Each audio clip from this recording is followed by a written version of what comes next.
মৰমৰ ছাত্ৰ-ছাত্ৰীসকল আজি তোমালোকৰ আফটাৰনুন অন এ হিল কবিতাটোৰ আমি এক্টিভিটি 8 লৈকে আমি আগৰ ভিডিও কেইটামানত কৰিছো আজি আমি এক্টিভিটি 9 ৰ পৰা আৰম্ভ কৰিম এক্টিভিটি 9 ত চোৱা ইয়াত এটা ধুনিয়াকে পিকচাৰ এটা দিয়া আছে আৰু তাৰ তলত ওয়াৰ্ড কেইটামান দিয়া আছে ওয়াৰ্ডবোৰ পঢ়ি লবা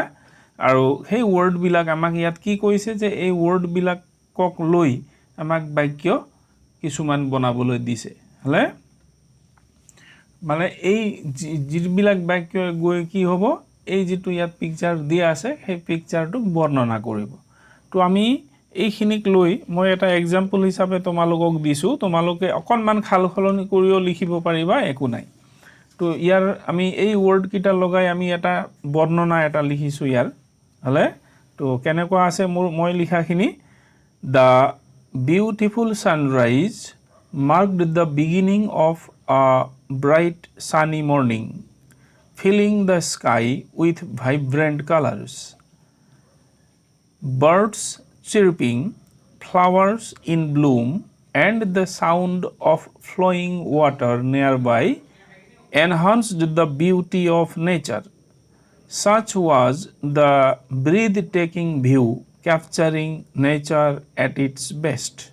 অর্থাৎ শব্দবিলাক লগাই আমি কি লিখিছো যে এটা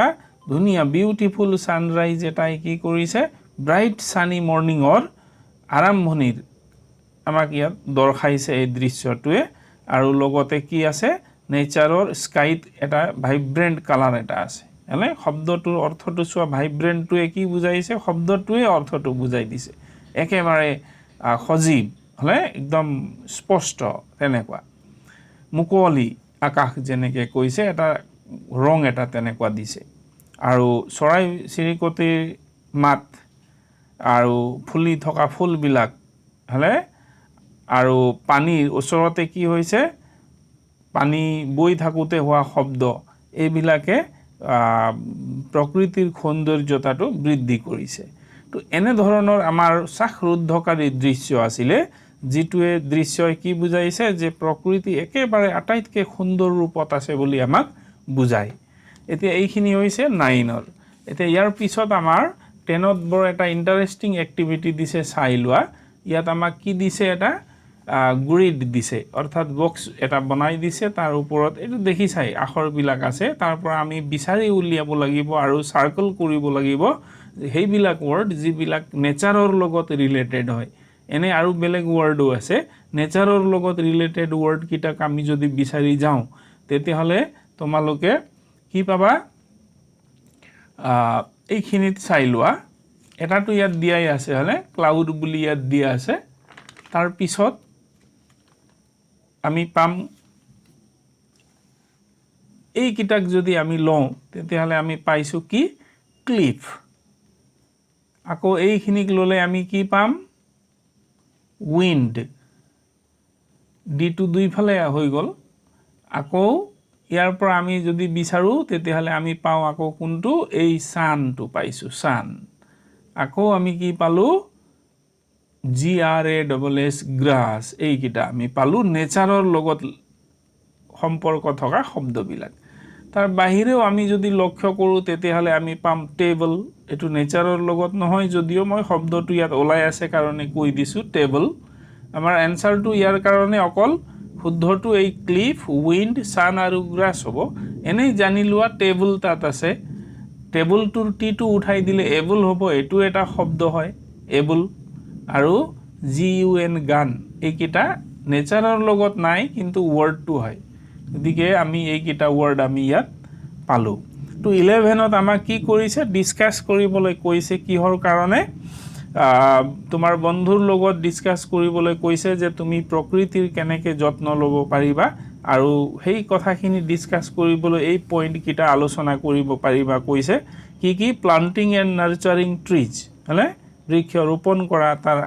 অলপ আপডাল কৰা তেনেকে ডিসপোজিং গাৰ্বেজ ইন বিনস আমাৰ পেলনীয়া বস্তুবিলাক বিনত আমি ডাষ্টবিনত আমি পেলোৱা কথাটো আমি উল্লেখ কৰিব পাৰো প্ৰকৃতিক যত্ন লোৱাৰ ক্ষেত্ৰত প্ৰিজাৰ্ভিং ওয়াটাৰ হলে পানী সংৰক্ষণ কৰা এটো এটা প্ৰকৃতি সংৰক্ষণৰ কথা আহিব switching off the lights while going out on the room বাহিৰলৈ আমি ৰুমৰ পৰা ওলাই যাওঁতে কি কৰিম সদায় লাইটৰ সুইচবিলাক অফ কৰিব লাগিব হলে সেই ধৰণেও আমি প্ৰকৃতিক সংৰক্ষণ কৰিব পাৰোঁ ইয়াৰ ব্যাখ্যা আছে অলপ হলে যেনেকৈ আমি কাৰেণ্ট বচালো কাৰেণ্টটো উৎপাদন কৰা হয় হলে নহয় উৎপাদন কৰিবলৈ হলে মেচিনাৰী বিলাক টুলছ বিলাক যেতিয়া চলে ইঞ্জিন চলে তেতিয়াহলে আকৌ প্ৰকৃতি প্ৰদূষিত হ'ব গতিকে আমি লাইটটো কমকে ব্যৱহাৰ কৰা উচিত তেনেকৈ ৱাকিং to nearby places instead of using a vehicle তো আমি ওচৰ পাজৰৰ ঠাইবিলাকত আমি গাড়ী মটৰ বাইক এইবিলাক লৈ যোৱাৰ সলনি আমি খোজেৰে অহা যোৱা কৰাটো ভাল সেইটো কৰিলে আমাৰ প্ৰকৃতিক সংৰক্ষণ কৰা হ'ব যেহেতু আমি যদি গাড়ী মটৰ চলাওঁ তেতিয়াহলে ইন্ধন তাত যাব হেৰি হ'ব দহন হ'ব আৰু লগতে ধোঁৱা ওলাই গতিকে প্ৰকৃতিক অপকাৰ কৰে এইকেইটা পইণ্ট লৈ তোমালোকে আলোচনা কৰিব পাৰিবা তাৰ পিছত ইয়াত আমাৰ 11ৰ বিট আমাক দিয়া আছে কি বুলি দিছে যে এইখিনি পিকচাৰ বিলাকলৈ তেওঁ আমাক চাবলৈ কৈছে আৰু ওচৰত যিখিনি ৱৰ্ড দিয়া আছে বা গ্ৰুপ অফ ৱৰ্ডছ দিয়া আছে সেইবিলাক ক'ত ক'ত ব্যৱহাৰ হয় এতিয়া প্ৰথমটোত চাইছো যে ল'ৰাজনে কি কৰিছে পুলিৰ ওচৰত থকা অপতৃণ বা জংঘল বা ঘাঁহ বন বিলাক উঠাই আছে এই অপতৃণ বিলাকক উইড বুলি কোৱা হয় ইংলিছত গতিকে এইটো প্ৰথমটোত আহিব উইডিং তেওঁ জংঘল বা অপতৃণ ঘাঁহ বন গুচাই আছে দ্বিতীয়টোত তেওঁ অকনমান খাৰ কিবা দি আছে গতিকে ইয়াত আমাক কি লিখিব পাৰো প্ৰভাইডিং নিউট্ৰিয়েন্টছ দ্বিতীয়টোত থাৰ্ডটোত তেওঁ গৰু ছাগলীয়ে খাব পাৰে জীৱ-জন্তুৱে অনিষ্ট কৰিব পাৰে বুলি কি কৰিছে জেউৰা ভেটিছে গতিকে ইয়াক আমি লাষ্টত থকা ৱৰ্ড ফেন্সিং আমি ইয়াত দিব পাৰো তাৰ পিছত এওঁ পোক পৰুৱাই পাত খাব অনিষ্ট কৰিব পাৰে বুলি কোৱা আছে দেখুৱাইছে ইয়াত ফটোটোত গতিকে তাত আমাৰ আহিব কিন্তু এইটো 4 নম্বৰটো protecting from pests and diseases হলে protect কৰিব বিচাৰিছে বাহিৰৰ কীট পতংগ বা বিভিন্ন ধৰণৰ বেমাৰৰ পৰা ৰক্ষা কৰিবৰ কাৰণে তাৰ পিছৰটো আছে কি আছে সূৰ্যৰ পোহৰ পৰি আছে গতিকে সূৰ্যৰ পোহৰ পৰা ঠাইত আমি গছ পুলি বৃক্ষ ৰোপণ কৰিব লাগে ইয়াত আমি আনিব পাৰো ensuring sufficient sunlight হলে যথেষ্ট পৰিমাণৰ যিমানটো লাগে পুলিবিলাকক হিমান সূৰ্যৰ পোহৰৰ ব্যৱস্থা থাকিব লাগে আৰু শেষত কি কৰিছে পানী দিছে গতিকে ওয়াটাৰিং ৰেগুলাৰলি এটো ইয়াত আহিব গতিকে এইখিনি আছিল আমাৰ এক্টিভিটি 11ৰ বি এটা 12ত তোমালোকক এটা সিনাৰি আঁকিবলৈ কৈছে তাৰ পিছত সিনাৰিটো নেদেখুৱাকৈ তোমাৰ লগৰ এজনক কি কৰিব কৈছে 12ত আঁকিব কৈছে আৰু 12a আৰু বিত কৈছে যে তুমি অকা সিনাৰিটো লগৰজনক নেদেখুৱাকৈ তেওঁ তুমি বৰ্ণনা কৰিব লাগিব আৰু তেওঁ তোমাৰ কথাখিনি শুনাৰ পিছত নিজে এটা ধাৰণা কৰি পেলাই তেওঁ এটা সিনাৰি আঁকিব দুইটা তোমালোক দুইজনৰ সিনাৰি মিলাই চাবলৈ কৈছে কিমান পাৰ্থক্য আছে এই কামটো আকৌ লগৰজনেও কৰিব পাৰে তেওঁ আঁকিব তোমাক দিব ক'ব আৰু তুমি নিজে আঁকিবা এনেকে চেঞ্জ কৰি কৰিবলৈ কৈছে তো আটাইতকৈ ইন্টাৰেষ্টিং পাৰ্ট আৰু আমাৰ খুব মানে এনেকুৱা ধৰণৰ ধাৰণা থাকিব লাগিব যিবিলাক এটো অকনমান আমি ক'ব পাৰো ইংলিছৰ ৱৰ্ডৰ বিষয় ধাৰণা উচ্চাৰণৰ বিষয় ধাৰণা ইয়াৰ পিছত যিখিনি আছে গ্ৰামাৰৰ আছে গতিকে সেইখিনি বৰ ইন্টাৰেষ্টিং কথাবিলাক আছে গতিকে সেইখিনি আমি আলোচনা কৰিম তো প্ৰথমতে আমি আজি 13a টো ফটকে আমি ল'ব বিচাৰিছো ইয়াত যিকিটা ৱৰ্ড দিয়া আছে চোৱা হিল ক্লিফ ৰাইজ থিং লাইটছ পিক উইন্ড মাইন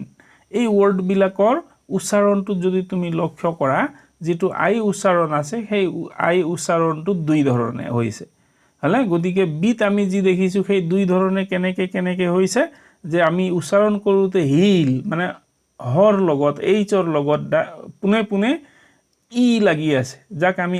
আমি ই বুলি উচ্চাৰণ কৰো হেতু পুনে লাগিছে অৰ্থাৎ শৰ্ট ই হৈ আছে কিন্তু ৰাইজত কি হৈছে যদিও ৰাইজ এটো ৰিজ বুলি আমি নাই কোৱা ৰিজ নাই কোৱা ৰাইজ কৈছো আই সাউন্ড হৈছে আই নিচিনা হৈছে যদিও ইয়াত অকল আই আছে আই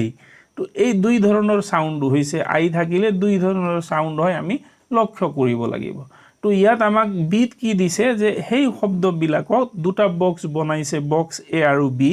একফালে ছুটি উচ্চাৰণ থকা শব্দ আছে যেনেকৈ হিল আৰু দ্বিতীয়টো ৰিজ নহয় এটো ৰাইজ এটো দীঘলীয়া শব্দ উচ্চাৰণ আছে গতিকে আমি যদি এইবিলাকক ভাগ কৰোঁ তেতিয়াহ'লে ইয়াত থকা বক্সত দিয়া ৱৰ্ড কোনবিলাক আহিব হিলৰ দলত বা হিলৰ ফালে কি আহিব হিল হলে আৰু আহিব ক্লিফ আহিলে একে ধৰণৰ মিলিলে থিং আমি ইয়াক থাইং বুলি নাই কোৱা ৰাইজ কোৱা নিচিনা থাইং নাই কোৱা থিং বুলি ক'লো হলে আকৌ আহিব কি পিক লগে লগে আহিছে এতিয়া চোৱা পিক আহিব আৰু আমি উইন্ড বুলিও ক'ব পাৰো ল'ব পাৰো তাত গতিকে ইয়াত এইকেইটা আহিলে হিল ক্লিফ থিং পিক আৰু উইন্ড বুলিও ধৰি লোৱা ইয়াত আমাক কৈ দিছে যে উইন্ডটো দুই ধৰণে উচ্চাৰণ হয় কিছুমানে উইন্ড কয় কিছুমানে ওয়াইন্ড বুলি কয়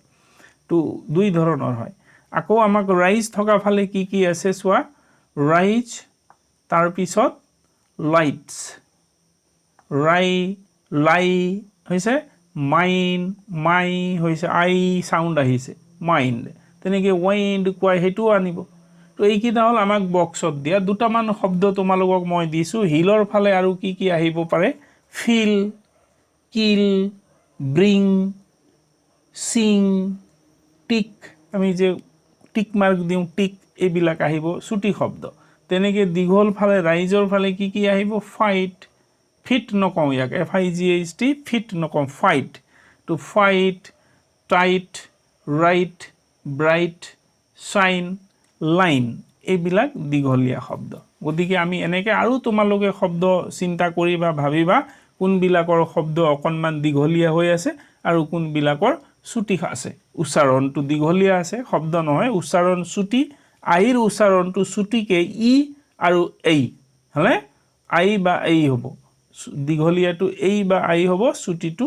ই হ'ব গতিকে কোনটো হিল কিল ফিল নিচিনা আছে কোনটো ৰাইজ লাইট টাইট লাইন এনেকুৱা আছে লক্ষ্য কৰিবা তেতিয়া আমাৰ স্পেলিং ভুল হোৱাৰ সম্ভাৱনা কম থাকে তো আজিলৈ মই এইখিনি কৰিছো ইয়াৰ পিছৰ ভিডিঅ'টোত আমি এই গ্ৰামাৰৰ পাৰ্টবিলাক আমি এক্সাৰসাইজ বা এক্টিভিটি 14 ৰ পৰা কৰিম তো আজিলৈ এইটো ইমানতে সামৰিছো থেংক ইউ